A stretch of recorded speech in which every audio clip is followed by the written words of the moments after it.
Your ultimate objective is to influence your people in a way that ensures everyone does the right work in the right way with the right intent.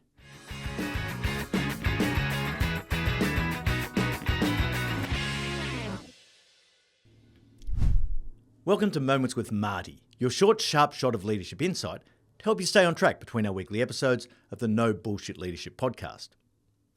We sometimes forget what the true purpose of leadership is. It's not to entertain your people during their working hours, and it's not to focus on helping them to live their best lives. The higher up you go in any organisation, the less you can achieve yourself, and the more you need to rely on those in your organisation, below, beside and above you. That's why for me, the true objective for any leader should be to create a constructive, high-performance culture. Everything you do as a leader either adds to or detracts from the culture of your team. And the simple fact is, leadership drives culture, culture drives performance. Culture can be defined simply as the way we do things around here. It's the behavioural and performance norms that determine how a team operates. Regardless of whether you've consciously set out to develop the culture or it's just grown organically, every team has a culture, and that culture is set by the leader. Now, you're the leader who sets the culture for your team. And your ultimate objective is to influence your people in a way that ensures everyone does the right work in the right way with the right intent. We see what happens to teams that don't have the right culture throughout, and it's a direct reflection on you as a leader. At the end of my 5-year stint at CS Energy, I felt as though I'd done as much as I could, and the performance turnaround was undeniably impressive, even if I do say so myself. But in terms of the culture, there was still so much left to do. I'd walk through the offices of the company and I'd look at certain teams and I could genuinely say, there wouldn't be a better culture anywhere on the planet than there is in that team there.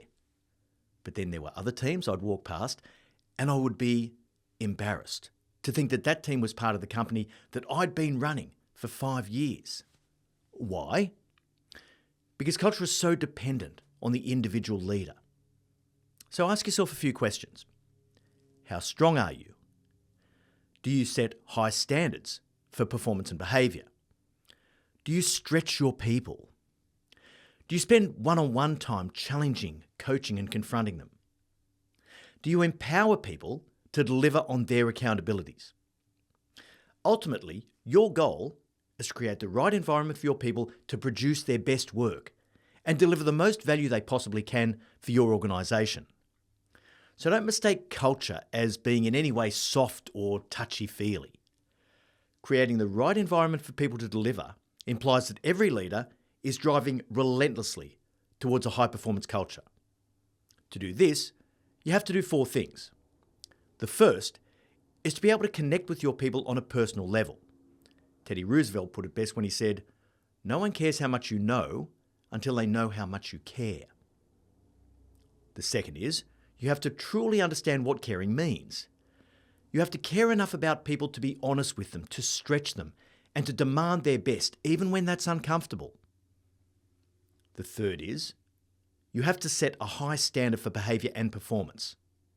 And finally, number 4, you have to show people that your organisation is serious about its duty of care, top to bottom, to take accountability for every single person's welfare. Now, through all of this, the object of the exercise is to create a culture of consistent performance excellence.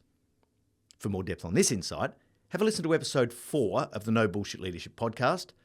What is leadership, really? We'll leave a link in the notes. I really hope you enjoyed this moment and that it gives you that extra little spark to be a no bullshit leader.